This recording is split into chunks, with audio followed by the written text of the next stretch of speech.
My speech will be specifically on the Brazilian case. Well, first of all, talking about coverage, and especially considering the Brazilian experience, but not just the Brazilian experience, but also many other Latin American countries, we must distinguish between coverage in the contribution phase. What I mean by that? I mean by the contribution that the coverage that are considered during the phase that people are working and contribute to the pension system.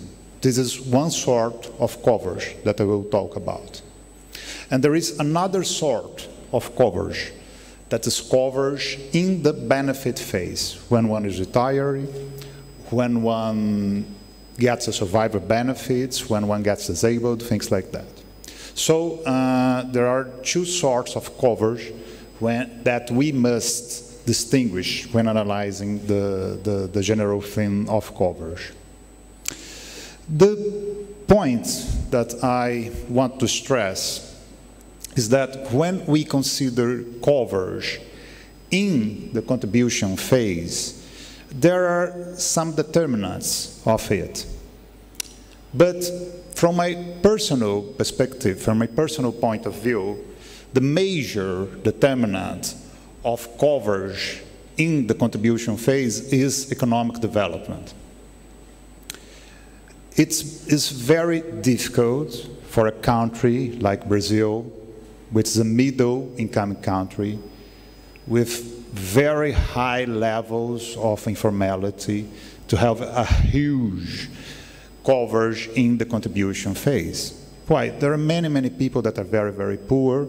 There are many, many people that work in the informal sector. So it's very hard to imagine that these people will contribute to the pension system. It's completely different when we consider countries, rich countries in Europe, United States, Canada, where the level of development is much higher than ours. In Brazil, the level of formality is much higher than ours in Brazil. Of course, that due to this factor of economic development, they will naturally have more coverage than us. But this is one thing that I, in my personal belief, is a major determinant, but it's not the only one. There are cultural factors that can influence it. So, for example, later on, Eduardo will talk about the experience of Uruguay, which has a great program of pension education, social security education, and this can change a little bit culture in order to increase coverage. In Brazil, we try to do this as well, but not just try to increase coverage related to pension education, but also to make some tax treatments that are different, okay? So, but anyway, we can talk about pension education, we can talk about tax difference in tax treatments, but it's very hard to imagine that a middle-income country or a poor country will have the same level of coverage in the contribution phase than a rich country due to economic development. And this figure, it shows this. We see too much diversity in this graph, in this figure, but anyway, we see a great correlation between the level of per capita income GDP and the level of coverage in countries. But we also can see some differences due to cultural things, due to taxation, difference in taxation. So there are policies that can be done, but they are limited to the level of economic development. Not just making these international comparisons, but also within Brazil. We see that there are great difference in coverage in the contribution phase that are related to the level of economic development that is very, very different within our country. So, for example, in Brazil, basically, this is a very, very big simplification what I'm talking about, but as we go southwest, the country is richer. As we go north to east, northeastern, the country is poor. So the darker, so this is a division of Brazil among the many different states there. And as we see that there is a line from south to west and north to east. The darker, the higher the level of coverage in contribution phase. So we see that not just comparing countries, but comparing different regions within a country, in the case Brazil, we also see this difference in coverage. So this is to say that, well, we can do many, many things regarding taxation, regarding education, and regarding many, many other things, but the level of economic development is very, very strong to determine the level of coverage during the contribution phase. This is a more long-term perspective. But besides this long-term perspective, there are also shorter-term movements that are quite related to the economic cycle. So, for example, this data for the later years, 2015, is not here. But what happened in Brazil is that in last year we became a recession. Probably it will continue this year. And last year alone, there were a total job loss of 1.5 million people that get unemployed in the formal labor market. I'm not considering the informal labor market. So just to make some comparisons, of course that Brazil is very big, but this is almost 5 times the entire population of a country like Uruguay. Okay, so many, many people are losing jobs. So naturally, the consequence of this will be that Brazil is facing now a decrease in the coverage due to economic recession. So there are long-term factors that are regarding coverage in the contribution phase that are mostly determined by economic development. But besides that, there are short-term movements of ups and downs that are quite related to the economic cycle. So, for example, if we see in the beginning of the 90s, coverage in the contribution phase in Brazil was relatively high. Then we start a recession during this, a period of stagnation in this period. And the coverage starts to go down. Afterwards, in the century, in the turn to the century, the economic started to grow again. And so coverage starts to grow again.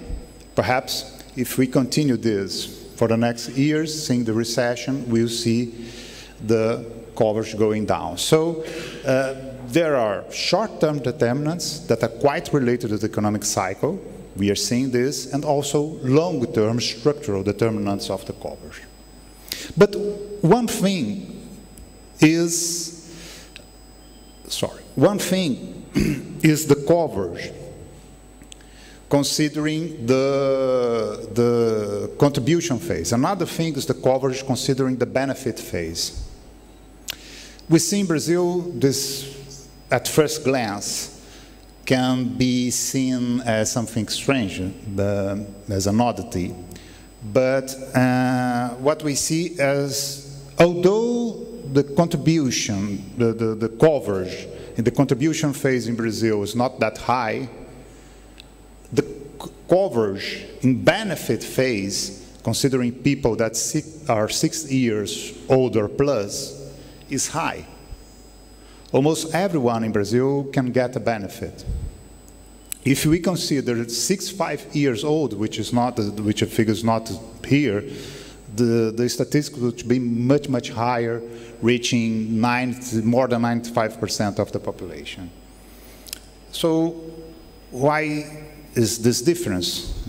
What's the reason for this difference, for not having a high level of coverage in the contribution phase and having a high level of coverage in the benefit phase? The basic answer to this is that in Brazil we have a strong non-contributory pension system. that provides some sort of income transfer to old people. There are two of them. There is a means-test pension benefit and also rural benefits. And this is the way to reach people. Even because just increasing coverage in the contributory phase, in the contribution phase, will take a very, very long time to increase coverage in the benefit phase.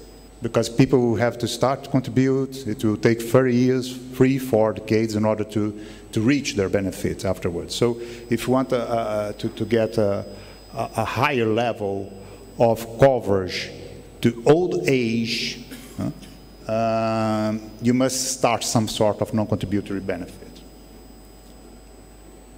And also, what happened, and this strengthens my point, that the coverage, that's coverage in benefit phase, in contribution phase, is quite dependent on economic growth. Because we are seeing here figures on coverage for different sorts of kinds of contribution that you can have. You can be an employee, you can be a domestic employee, you can be a self-employed. And we see that this first one, that the employee in the formal sector, they have higher level of coverage. When you go to domestic employee, that are those ones that earn less, they have lower level. And also to self-employed employee, they also have lower level of coverage in the contribution phase. And we are comparing 2010 because these are the years of the Brazilian census. And what we see is that considering 2000 to 2010, this period, the economy has grown, the economy grew a lot. And also, to these many different categories, the contribution coverage increased, okay? In 2008, we started a policy of tax reductions for self-employed, which is the third column here. They also increased, but you see that they are still the lowest one, okay? So you see that's somehow difficult to increase coverage to self-employed people. Because generally they are informal, generally they get low wages. And also, this is important, the sort of non-contributory pensions that allows people to receive some sort of income transfers when they are old, it generates a decrease in poverty among old age.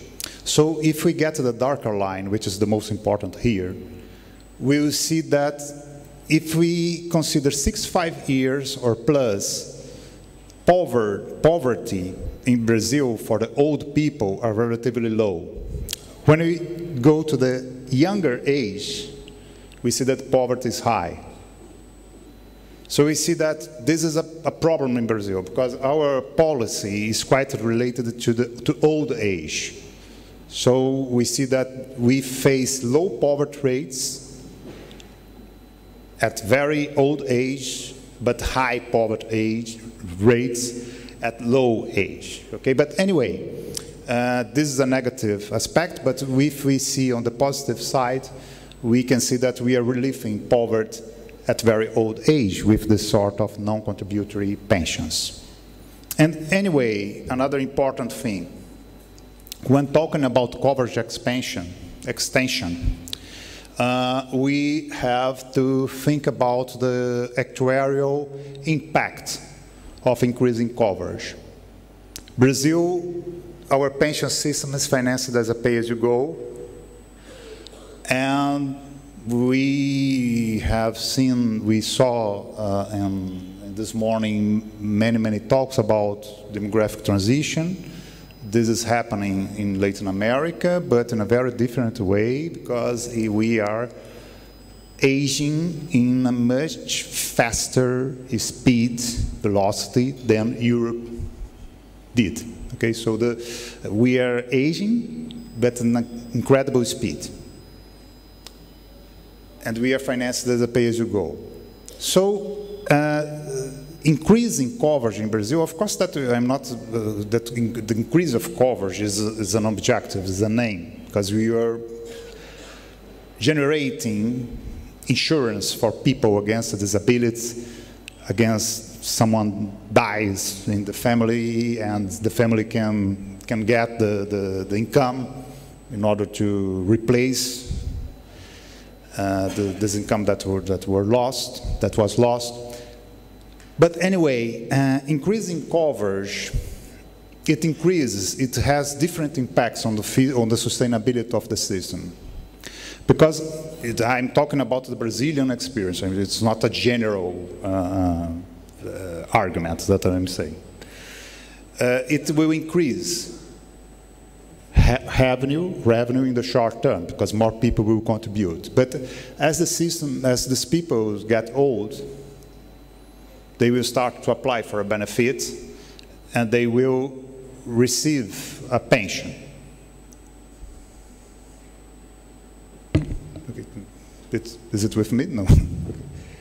And they will receive a pension. So in the very long term, in the long term, 30 years from now, what the increase of coverage, considering the plan design of the Brazilian pension system will do, is to increase the deficit of the system, which is very high. So, increasing coverage in Brazil, considering the current plan design, will, in the long term, postpone the deficit, but also increase the deficit. Okay? It cannot be seen, the increase of coverage in Brazil, as a policy to solve the deficit. It can diminish the deficit in the short term, but will increase the deficit in the long term. So, my main conclusions are that coverage in Brazil, it has a short-term determinant, that is the economic cycle. We see this. We see that when the economy grows, there is too much employment generation and the coverage increases. When the economy decreases, there is too much employment destruction and the coverage decreases. Also, Brazil has implemented the policies of reducing taxes in order to increase coverage to self-employee. The empirical evidence that we have gathered up to now are inconclusive. But my feeling is that it had, the policy evaluation is that it didn't get the results that we were expecting to have.